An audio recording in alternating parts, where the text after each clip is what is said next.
We're back and we're doing the dang thing. This is the Chasing Common Ground podcast. My name is Chris. I have hosted a podcast essentially called The Lifestyle Chase since 2018. And in the last year or so, maybe 2 years, I rebranded it to be Chasing Common Ground because I just wanted it to kind of be clear what my lens of looking through life was. So the lifestyle chase, the naming of that was me in pursuit of a career and a sense of purpose that I felt fulfilled by. And so that's where it made sense. Where that name didn't work out for me was when people would, let's say I booked a guest and they didn't know me personally, and because of the name of the show, they would assume my name was Chase. I've actually got at least one friend named Chase. He was on the podcast, and so I could see how that could be confusing. You know, when I think about it, I'm pretty sure I have at least 3 friends named Chase, just covering all the bases in case any of you are listening. Which brings me to the next point. If you're keeping track here, the last time I uploaded an episode was in April. And I was batch recording then, and I had big plans of bringing on some new formats, some new exciting things. And what I've learned over the years is a lot of things change. And they can change for reasons that benefit us. So, like, we can have life throw us a curveball that is in the best interest of everybody involved. And it doesn't mean that we are limited to what we can do in the future. Essentially, I had a feeling that I was going to be bringing on a co-host, and then we both kind of poured into our own careers more than ever before. And I think we both benefited from it. And so that's sort of like the message I'm sharing here, is that sometimes things don't work out, but it's actually not a problem at all. Because I know if that friend of mine is listening, that they got my back, I got their back, we're good to go. And chances are, me hosting this podcast solo could bring more insight to someone else than if I was with a co-host. Because at this point in my career, I have so many unique situations I find myself in, so much unique experience that nobody else, I don't know anybody who has the same work experience, life experience that I do. And that's what excites me about getting back to the show.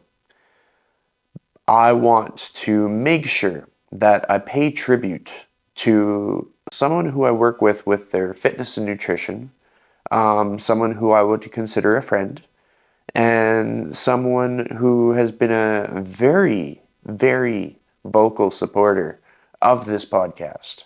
Her name is Joan, and she has listened to at least 100 consecutive episodes, which is a pretty big deal because I cannot name a single other person who's done that. I think my dad's probably listened to 80% of the episodes, but he may have dropped off when the sports season heated up. We will see. He might be tuning into this one, so if he heard that, hello, Dad. Moving on, I wanted to kind of recap some of the things that have happened since. I did record some episodes, but they didn't end up being aired because whether it was me changing my mind on things or current events changing, there was one where I was talking about the Oilers, and then the Oilers lost. So I didn't necessarily want to talk about the Oilers anymore after they lost. The content and subject matter would still be relevant, so I might share some of those snippets. But within these last few months, I actually spontaneously booked a trip to Denmark in May. I may have told this story in other channels, or if you've spoken to me in person, if I coach you, but I'm going to tell you the story from the start. How I went to Denmark for the second time in my life.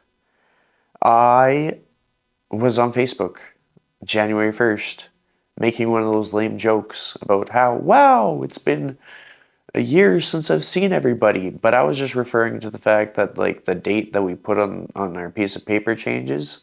So it wasn't 2023 anymore, it was 2024. So it had been a year since I'd seen everybody in 2023.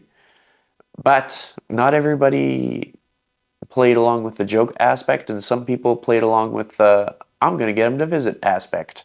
So this would work out to be my mom's cousin-in-law, and he lives in Denmark, and he has visited Canada many times with his wife and his mother-in-law the first time they visited. So that meant that I got to meet a long-lost great aunt from Denmark, which for me, on a personal level, was very meaningful because I grew up without grandparents. So aunts and uncles, great aunts, great uncles, those are extra special for me. But long story short, he commented on the Facebook and said, come to Denmark. And I've been working really hard over the entire course of my training career, but it's actually been paying off over the last few years where I don't have to worry about expenses as much as I would have before. A lot of that is due to the fact that I have diversified so intensely that you could close all the gyms and I'd still be okay. And you would have to do a lot of things to take me out of being in business. And it doesn't necessarily mean that it's all with fitness. Some of it is within like videography. Some of it is just simply tech consulting. Some of it is one-off events, but I've just become very resourceful because of the cards I've been dealt. And because of that, when he said, come to Denmark, I was able to say, when? And he said, May. And so I booked it. I booked flights to be in Denmark for the first couple of weeks of May. I stayed with two sets of, I'm just going to call them cousins, but I think structurally through the family tree, they'd be classified as second cousins. I've even been told it would be like second cousins once removed. But nonetheless, like it's my mom's cousin's kids. So we're on the same level of the tree.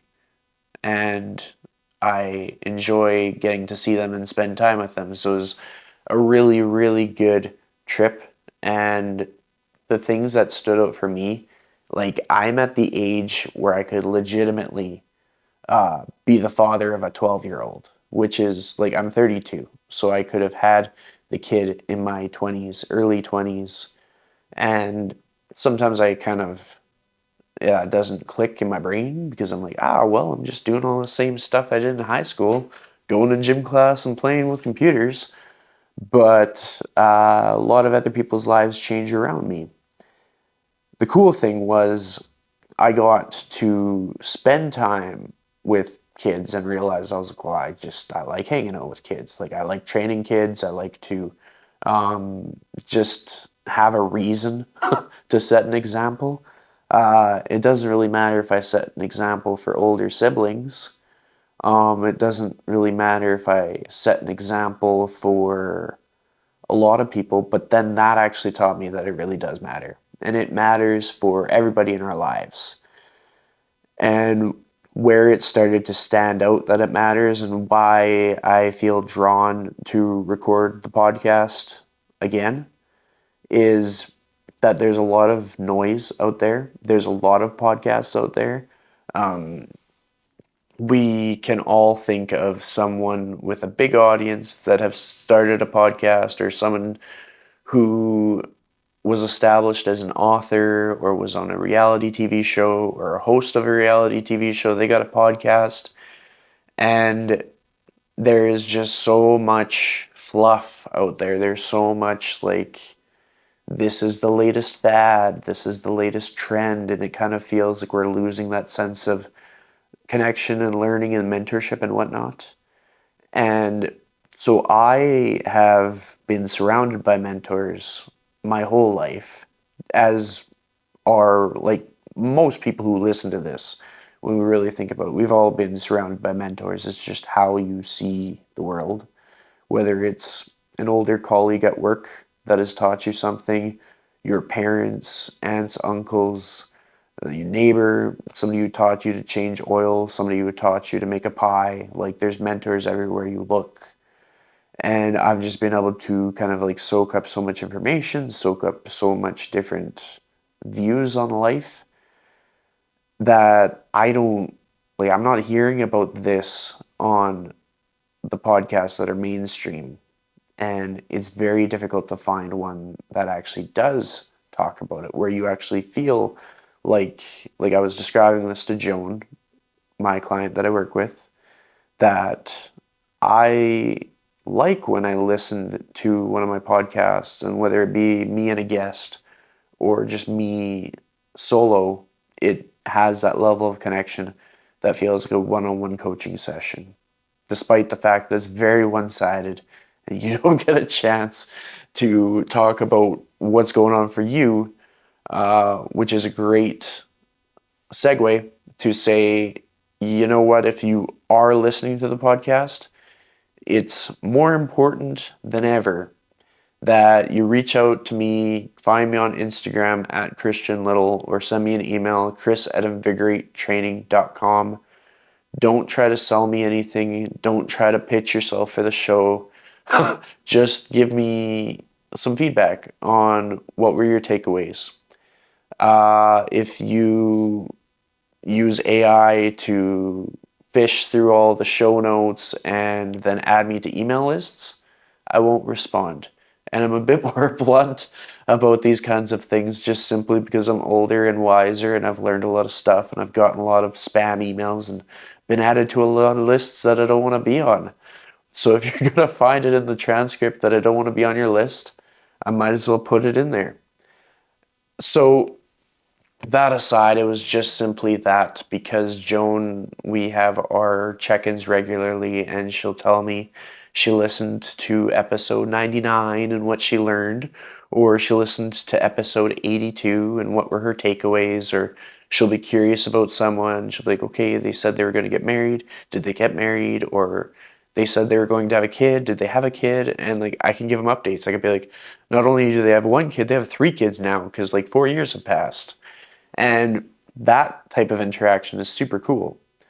And so if you want that level of interaction, yeah, like feel free, follow me on Instagram, tell me how you found me, reach out. I check my message filters pretty regularly because sometimes if somebody that doesn't follow you sends you a message, it can get lost. But I'll respond. Just don't sell me anything. That's the only rule. If anybody's gonna sell anything, it's me. I'm selling the things, but no, I'm joking. So what I started to notice was just that, like, there's lots of room for a role model. And it doesn't have to be me.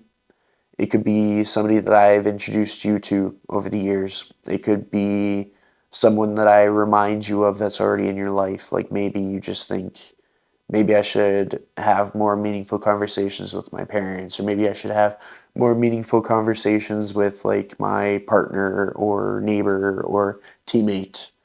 If I inspired you to do that, then that's perfect. But where I start to see like how things have shifted over the years is that so much of our connection is empty and hollow, and people are losing touch with what is connection. Like connection is you stick by someone through the thick and the thin. There's a lot of people who struggle with finding connection on online dating apps. There's people who struggle with making long-term partnerships work, with whether it be business or marriage, etc. I've seen lots of people get divorced recently. It's soul crushing to just kind of have this idea in your head that you're just going to have a ride or die person. They're going to be with you no matter what. And then you start to realize, well, that's not always how the world works. But what I want to talk about, and I'll expand on this in future episodes, I have a list of topics that I'm going to address. But what I want to talk about is with the right fundamentals in place, we can improve our quality of life not only through how we exercise and the food that we eat and the habits that we have, but also through how we spend our time. It's going to become more and more evident. I am of the camp of you don't have to work a job that you hate. And if you don't believe me, I proved it. Which is pretty cool to say because I did. And it's not that people are like, oh yes, you can do anything that you want. There's lots of people who have sent me links to apply for jobs, or said that something I wanted to do wasn't realistic, or maybe I should rethink my decisions, or I was taking a step backwards.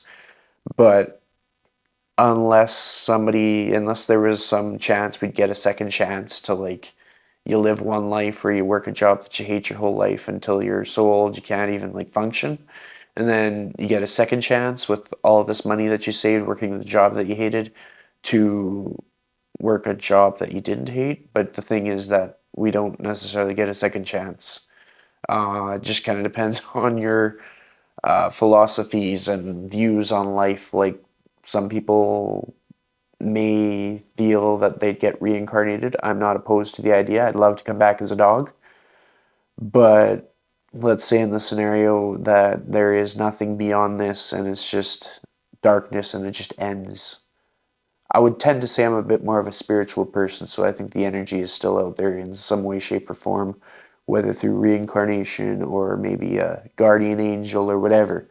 But let's say in the scenario where everything just ends and it stops, and you look back and you spent like 60 years doing something that didn't make you feel good about yourself, didn't make you feel like you were contributing to a greater good. You didn't enjoy it. You hate it every day. Like, why? And especially now with technology, like, with the advancements of technology and how fast the world changes and how fast like service industry changes and the products that we buy, the things we subscribe to, the activities that we do, the things we need to do and the things we don't need to do. Like, we used to need to do so many tasks around our house and get groceries, like leave the house and go to the grocery store. Now we don't need to. Now we can take something out of our fridge and there's like automation that can say that we used up all the cheese, and it can send a notification to Amazon to order you more cheese, and the cheese comes to your door and you don't need to leave your house. And that's going to become more and more evident as more people in the most developed countries start to kind of keep up with the Joneses, as it were. Similar to, there would have been a period of time where some people had color TVs and some people didn't. Well, now it's unusual for somebody to have any screen that doesn't provide you with color. Like, we've all got our phones, we've got projectors, we've got all kinds of gadgets and gizmos. People can take pictures with their watch. The possibilities are endless, and like the technology just keeps advancing. There are things that exist that I wish didn't exist because they are so potentially dangerous, like being able to make a deep fake of somebody, being able to make a person's voice say things that they didn't say. So with that in mind, if ever you find something on the internet that doesn't quite sound like me, question it. Because the technology is at a place where you should. And if we have a good rapport and I'm just throwing out personal insults and naming names and saying things that would put me in jail, just call me. And it's probably not me, and we'll go get that sorted out and probably have to get a verified Instagram account. Nonetheless, all that aside, I think there is a lot of value in instilling in people some of the things that I've learned personally, even though my way is not the only way to do life. There's lots of things that I'm probably doing wrong. I definitely have made mistakes in life, and I've definitely had bad judgment calls on things. But at the same time, as I reflected on my past episodes, like I think I was listening to episode 90 or 91 or something like that, and it was a solo episode much like this, and to hear a younger version of myself with some of the things that I was sharing, I was, wow, like I feel like I was on to something before I even realized what I was on. Like I was thinking about things that were important that I thought that I just realized were important now, but in fact I still knew they were important back then, and I was building a life that reinforced that. Where I've always, for many years, I've thought it was more important to establish connections with family and friends than to be in a rush to get a Lamborghini. I've thought it's more important to stop and like enjoy connection, enjoy experiences, find ways to change your scenery, change your surroundings, see things from other people's perspective. And now it's just I've had the opportunity to live it out more than ever. I've had the opportunity to travel at a frequency that I thought might not be possible again because you change careers, finances change, and you start to wonder if you're ever going to have like the options and choices that you would have had with the stable career. But now, like, it's almost like I have more options and choices, definitely more opportunities, definitely more flexibility, which reiterates just the fact that that's why it's important to not only kind of bet on yourself when it comes to the things that you want to go out and do. It's also important to be open to the lessons that other people are willing to share with you. Because in a lot of scenarios, like when I really reflect on things, I've probably accumulated this career, this lifestyle, all of the life lessons that I have because I have surrounded myself with other people who are doing the thing. And if I don't know how to do something, I'll often find somebody who does and just be open to being a beginner and open to making mistakes. Like I know when I went to my first jiu-jitsu class, I knew I wasn't going to just be the most awesome jiu-jitsu person ever.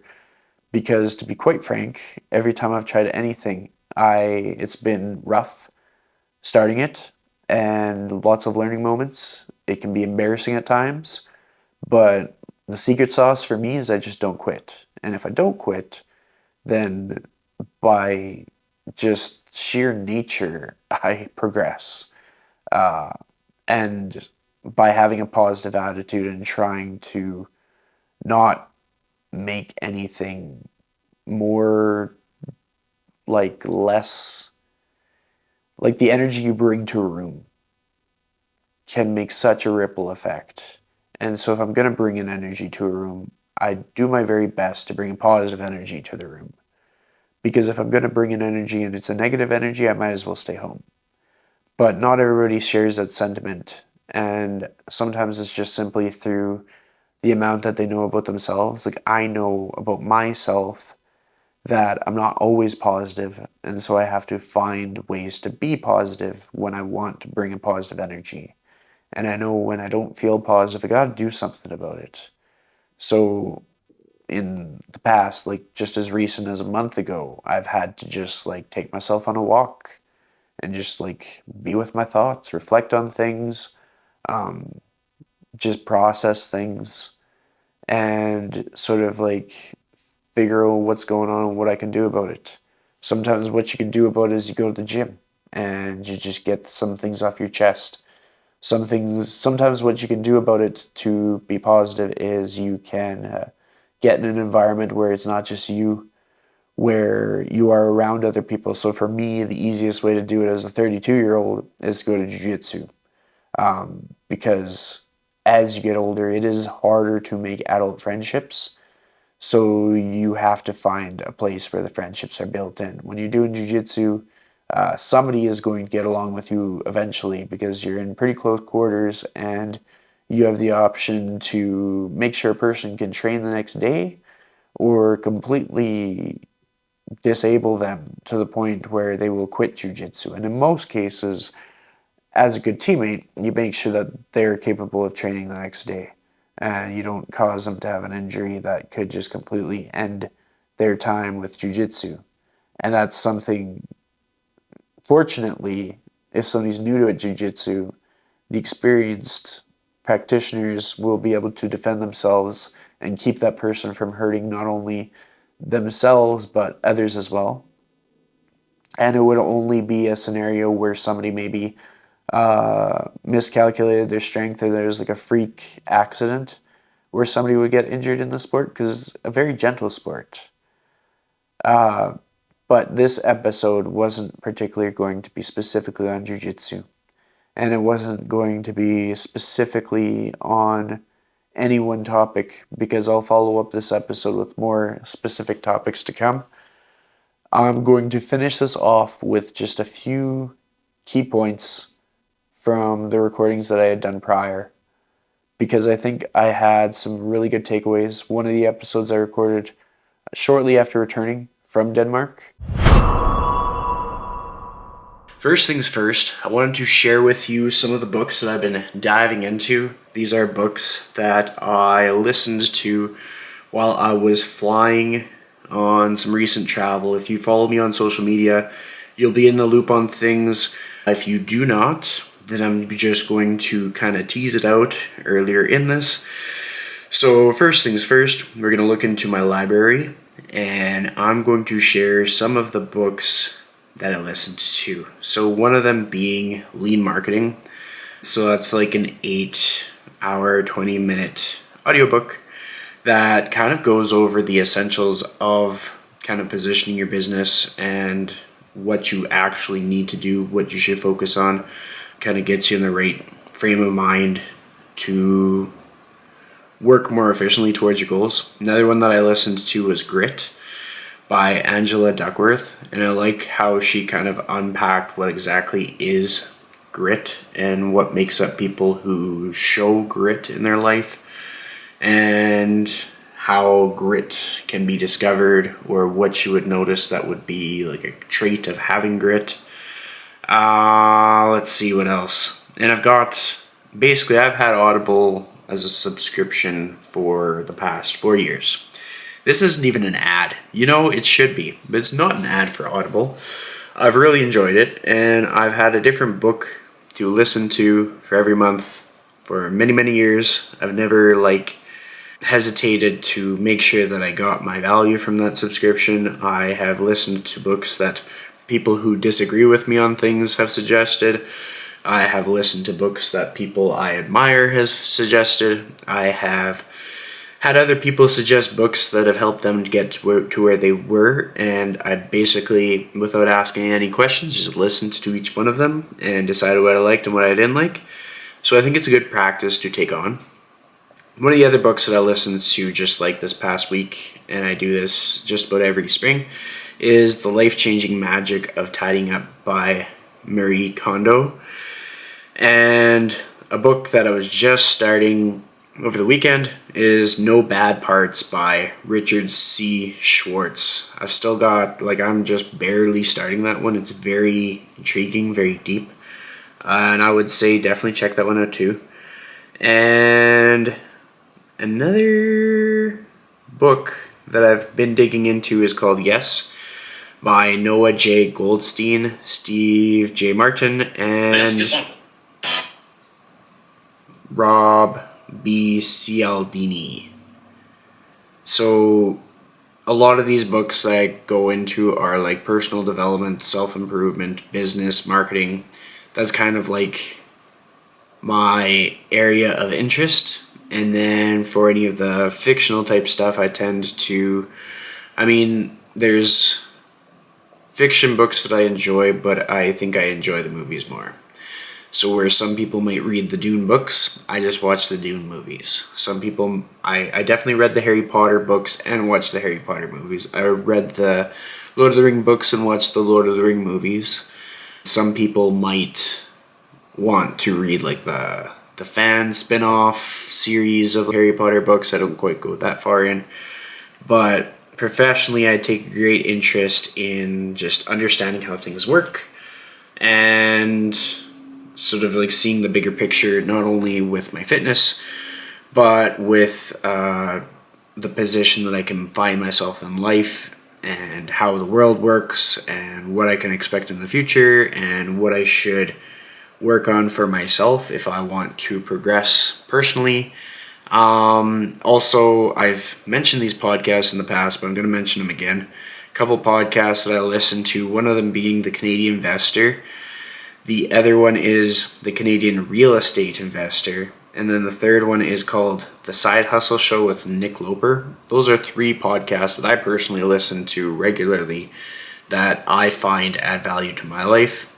But the caveat is that I have specific special interests that not everybody else is going to share. So I like to learn what's happening in the stock market, and I like to learn what's happening in like just real estate in general, because I have invested interests of what I want to do with my future. So I like to see what the forecast is for things, and I'm a homeowner, so I like to see what's the valuation going to look like, and how does certain development positively impact or negatively impact, and what are the things in my control. Long story short, he commented on the Facebook and said, come to Denmark. The structure of my trip was I was basically staying with family where they had work, they had school. So during the day, I'd kind of be able to do adventures or work on some remote work in the house and just enjoy the scenery, enjoy life in a different part of the world. And in the evenings, we'd be able to catch up, have our visits, go for walks. And there was a few days where we'd be able to dedicate like a whole Saturday, a whole Sunday, a whole Friday, etc. towards going on sightseeing. And I got to actually witness my first ever, it was a Danish championship for orienteering. And orienteering, I think, is a great sport for all people. It's something that I don't see very much of in Canada, but there's a huge opportunity for it to be here. But the main message that I want to highlight here is the spontaneity of this trip and the outcome of it. So if I didn't book this trip on a whim like I did, if I didn't just almost make a point to show how much control I had in my lifestyle by just being like, you say go to Denmark? Of course I'll go to Denmark. And then I book it. If I hadn't done that, I don't know that I would have done it, because I would have made all these excuses. And I find that it's very common among people, whether professionally or personally, where they hold back from having the best experience that they could in their life because it's just easier for them to come up with reasons why they shouldn't.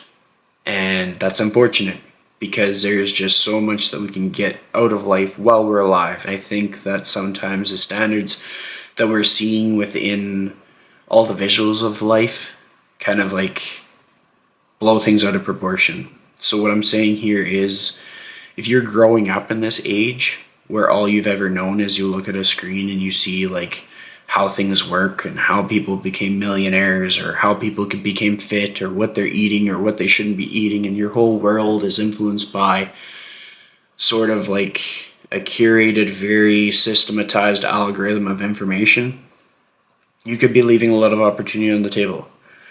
Whereas if your world was more shaped by, you learn from making connections with people, you learn from these meaningful conversations, you learn from like the grandparents you talk to, you learn from the uncles and aunts you talk to, you learn from going on long walks with parents or siblings, and you're just learning from every touch point that you have in real life, your experience will be profoundly different. Because if you make all your decisions based on things that you saw and learned on the internet, some of that is real and some of that is not real. Because there's so much production that we can do with media on the internet. And I think what's going to set things apart in the future is being able to discern between genuine connection and sort of just content creation. What I try to put out with my media is genuine connection. I try to make it concise so that I have a message that I'm sharing. But I also try to make it as true to real life as possible, so that if you listen to my podcast or you watch my videos, It's the same me that you would see in real life. All that to say that as we are building our lives based on the influence on the technology, and as technology is changing to incorporate more artificial intelligence, I think there needs to be some semblance of spontaneity that is put into our lives. Because I've heard people say this, and I tend to agree. Money isn't necessarily the thing that should be shaping all of our decisions and our identity and everything like that. I think it's best if we build ourselves around like a sense of identity, like just a sense of purpose. What is it? Why are we here?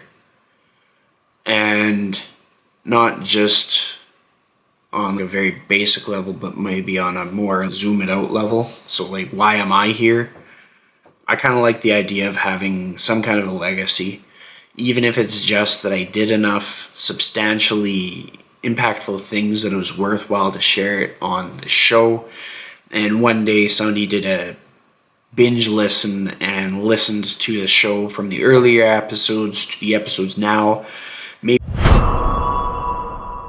someone who I work with their fitness and nutrition, someone who I would consider a friend, and someone who has been a very, very vocal supporter of this podcast.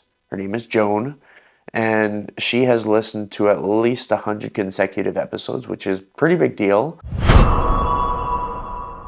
Maybe somebody stumbled across the YouTube and they heard like a book recommendation and that made an impact. So legacy can be in that way of looking at it. It could also be in like family. Like, will somebody one day be my descendant? Or will the influence that I have be mostly through the many kids that may look at me as a mentor or a role model or an uncle?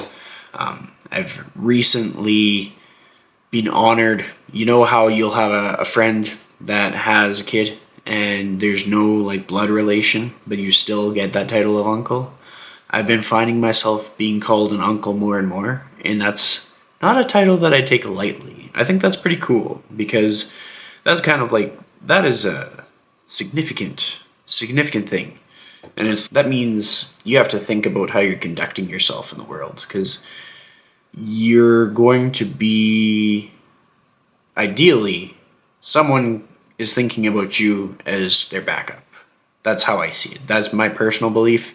Feel free to disagree and think that uncles should be just totally unhinged and just the worst role models in the world. But the way I see it is, I want to be solid backup for people who rely on me, where it's, if I am in a bind, I know that Uncle Chris has my back. Or like for my friends, if they just need somebody to talk to, they know that I'll find a way, even if it's just over message, that I'll make some time for them. Sometimes I only have so much time in the day, so it might seem that I'm like restricting myself, but I got a lot going on. But I'm not going to just leave somebody on red and not respond or not acknowledge maybe they're having a bad day. And I'm like, do you need to tell me what's happening? Do you need advice? Do you need to vent? How can I help? Because I think that's important. And I think as time goes on, it'll become like a skill that's that much more valuable. A lot of people will say that this is a very privileged thing to say, that is not everybody has the ability to do that. But I think that I come from a place of experience when I say that, like, I have been in very different places in my career where I was like, oh my gosh, how am I going to pay my bills? And then I was like, oh my gosh, I actually did it. I paid all my bills. Like, I have experienced very different levels of income. And I have experienced lots of fear and lots of questioning the viability of things, questioning my future, wondering if my career made sense, wondering if I needed to get a different job, wondering if I'd ever have to like move back home because there was no other choice. I have questioned a lot of things, and I have had to be very independent. And so with that, I can say that I think that you can find a way to change your environment. Very similar to how I will in my life. I won't always live in the same place. I'll live in a different place because I'll be looking at the things that I've learned from my travel and from my professional experience. I'm going to want to integrate things that make my life a little bit easier while also aligning with my goals. Me making life easier isn't actually like getting a golf cart to move around like a big mansion area. It would actually be finding a way to make it more difficult to do the daily things to ensure that I got a baseline level of activity, whether I was feeling lazy or whether I was feeling ambitious, so that I had to have like a certain amount of walking that took place just for my life in general. And obviously with some workarounds that if I broke a leg or something that I could like make do, that I wouldn't be trapped and unable to get to the essentials if there was anything that ever happened, and that I would still be someone who could be visited by other people who couldn't walk. But you almost have to make your life a little bit more challenging, similar to how you'll see people walk around in a weighted vest, similar to how you'll see someone who is retired still having to have some semblance of a routine that challenges them mentally and physically. It still has to be tough. We still need some kind of like a stress, like a real stress, because otherwise we make up stress that comes from the virtual space. The ultimate option to progress in your professional life is to create something for yourself.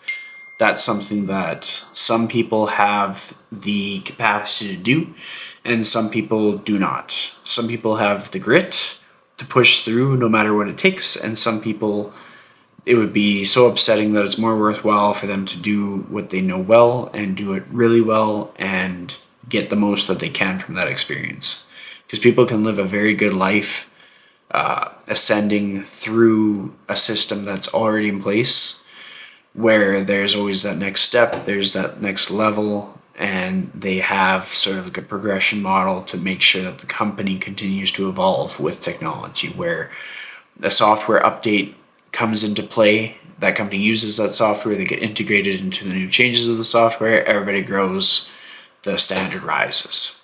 And that's where a company might have like a ISO standard. I have no idea what ISO stands for, but I think they have a standard of ISO 9000, ISO 3000 or something, where they basically can see where there's a structure in place to progress your team and where there's some continuity across the board, where it's not like, okay, well, this person's bald and this person's not bald, so we're going to promote the bald person. Like, there's a rhyme or reason to everything. But with that said, just looking at the opportunities to do what you actually want to in life based on, like, do you want to travel or not? Do you like your work or not? Are you enjoying what you do for work or not? Are you active or not? Is it easy for you to be active realistically, or is there a consistent obstacle, whether it be geographically, emotionally? Maybe like some people benefit profoundly by simply just moving away from a winter climate.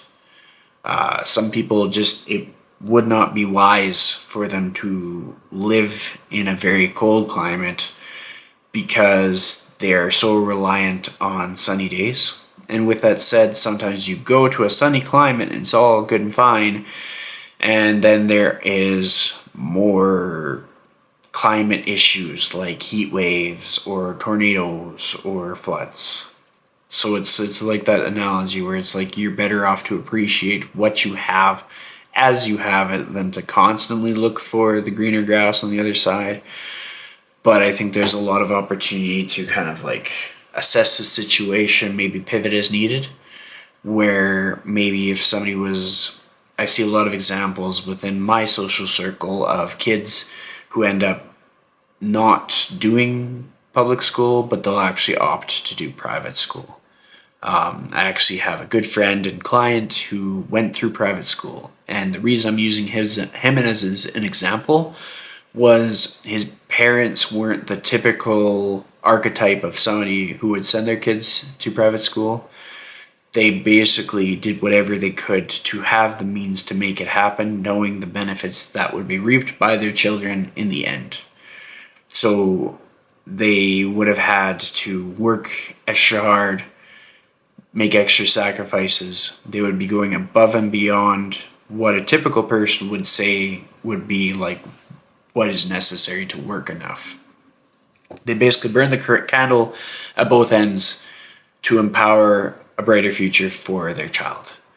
And that's not something for everybody, but it's just to kind of point out this wasn't an example of somebody handing $10 million to their kid and setting them up for the best life ever. There's Zach Hyman. I just about forgot his name. And Zach Hyman, who has actually risen to more widespread fame through Shaq's impression of him.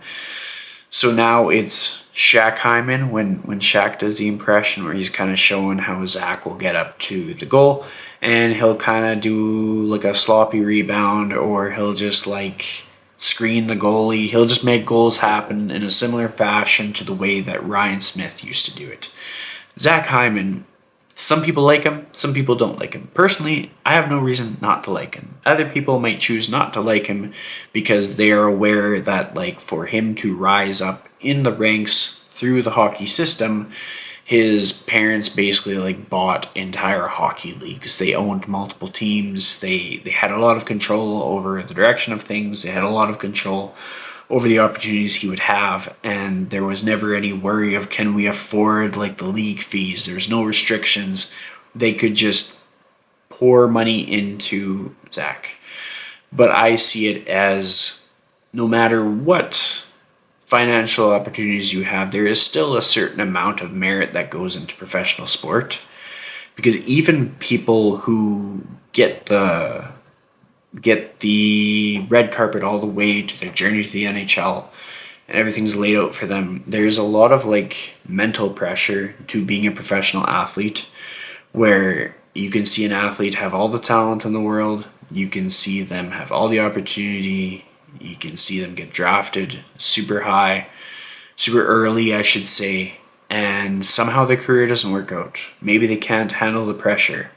Maybe it was an example of big fish, small pond, and now it's small fish, big pond.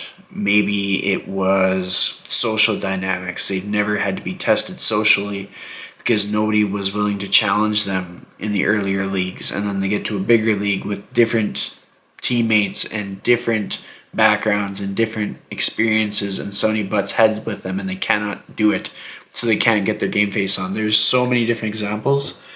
So I feel like up to a point you kind of have to give people credit where credit's due, that if they're in a professional league, they're able to handle the press, they're able to handle the pressures of, like, if you don't perform well as a professional athlete, your career is going to end.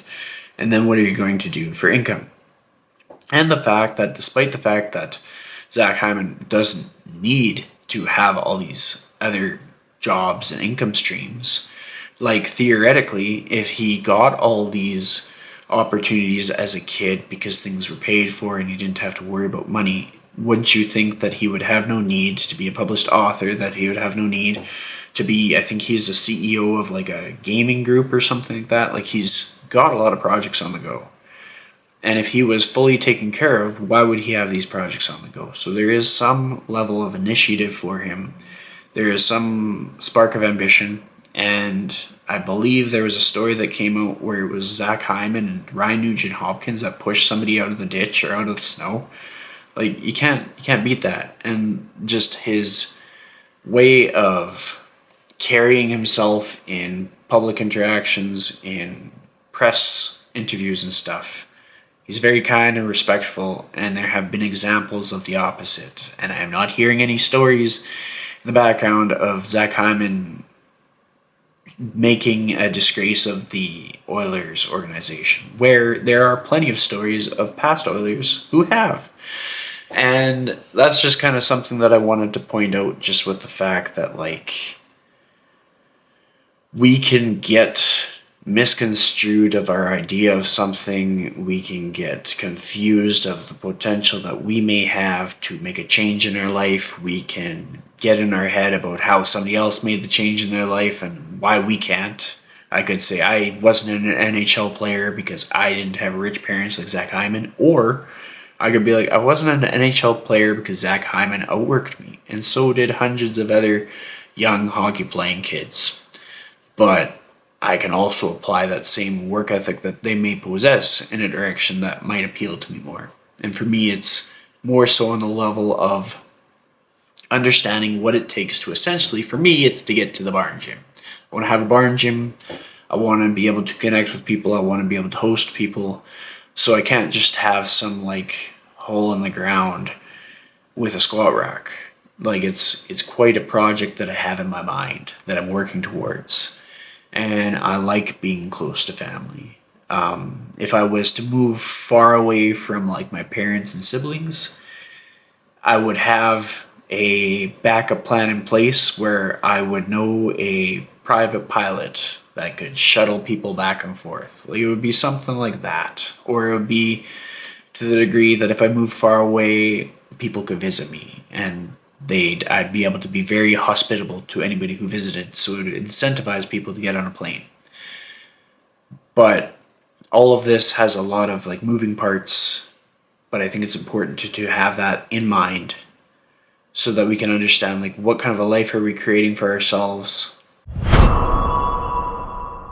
Another episode I recorded by the campfire. This will also kind of reinforce one of my personal goals, and that is to grow my YouTube channel. So if you want to watch the video version and you're not already subscribed to Substack where you're able to watch it on video, definitely head over to YouTube. You can find it by searching my name, Chris Little, on YouTube, and you'll find a page with some of my training videos with a lot of past podcast episodes in the video format, and as well as some of the projects that I've worked on in the past, such as Euler videos, and I'm going to be sharing some more of the things that I've been working on behind the scenes that you might not know about me, or things that I'm passionate about that are deeply meaningful. People can feel very discouraged in what the future may hold, or they can feel very disconnected because we are in this space where we all have a phone and we can reach people through our phone. And for some of us, we can reach thousands of people through our phone. But you miss out on that sense of connection, which is another of the key points that I benefited from my travels. Because for me, it means a lot to me to nurture connections in my life. And something that comes up often is we as humans don't have the capacity to nurture every single connection in our life, but we can certainly choose a few to kind of pour into that cup. For me, I am just lucky in that the relatives that I had a chance to spend time with have a lot in common with me. They're very fitness minded. They're very innovative. They like to learn new things, and that made it that much more enjoyable. I also find that any chance that I get to be supportive to anyone is great. So I got a chance to do some strength training with one of my relatives, and I got a chance to just enjoy life, go for walks, go to Tivoli, go on more walks. There was a lot of walking, I'll admit. My cousin Liv asked what I like to do for fun, and I just said I like to go on long-ass walks. And that is the absolute truth, and it's funny to have it sink in. But in the interest of ensuring that this episode hits the airwaves today, on what day is it? I believe today is August 9th. I'm going to double check. Today is August 9th, and we're going to release this thing today.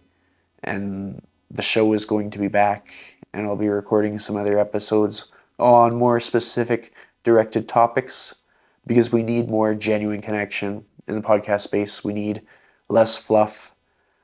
We need somebody a little bit less famous saying things as they are and sharing experiences as they happen, and being able to kind of set an example for not only youth but adults in exercising, taking care of yourself, not hating your job, and not trying to be a millionaire in a week when it's a journey that is possible, but takes a lot more resilience, grit, and education and mentorship. So I hope that you enjoyed this solo episode. If you did listen, please share it on social media. You can tag me at Christian Little. Last name is Liddle. You can also find me on YouTube, or if you have feedback and you're not selling me anything, remember we talked about that. If you have a comment or maybe something that you've enjoyed from a past episode, feel free to send me a message, chris@invigoratetraining.com, or on social media. Would love to hear from you. Thanks for supporting me, and we will catch you on the next one.